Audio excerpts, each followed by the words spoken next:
Passerbys called the raucous campaigns in the capital Addis Ababa beautiful, with many noting they had never seen this kind of free expression in Ethiopia before.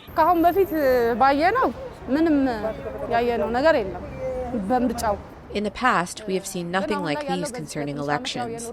Life has gotten expensive and people have died in violence recently, but I hope elections can make this right. There is now freedom. Opposition parties are campaigning freely. We have hope for a democratic country. On Monday, voters will go to the polls for the first time in 6 years to elect national and regional parliamentary members out of more than 8,000 candidates from 49 parties. Some candidates say voters are most concerned about economic development, political development, and security.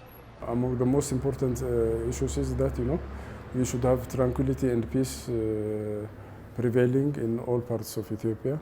He says he is confident that the election day and its aftermath will be peaceful, despite an ongoing conflict in the northern Tigray region, as well as tensions in other areas.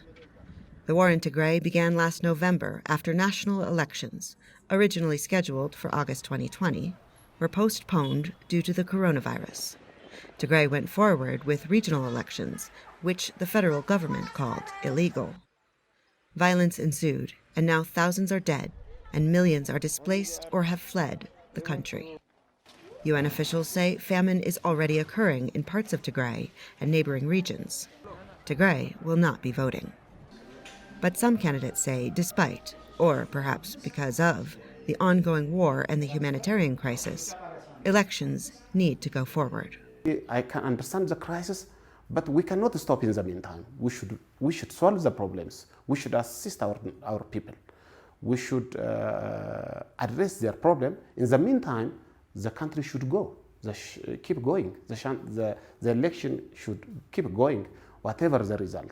Mekonnen says there has been some campaign repression, including forced closures of his party's offices and campaign rallies in areas supporting the ruling party. Ethiopian Prime Minister Abiy Ahmed is expected to retain his seat during these elections, despite the Tigray conflict between federal and regional forces. In 2019, Mr. Abiy received a Nobel Peace Prize for striking a peace deal that ended a 20-year stalemate with neighboring Eritrea and for democratizing Ethiopia. Some activists say, despite Ethiopia's history of overwhelming election victories for those already in power, this ballot may be different. I don't think we'll ever go back to a system where we have 100% one political party in the parliament anymore. So in that sense, I think it's actually quite big.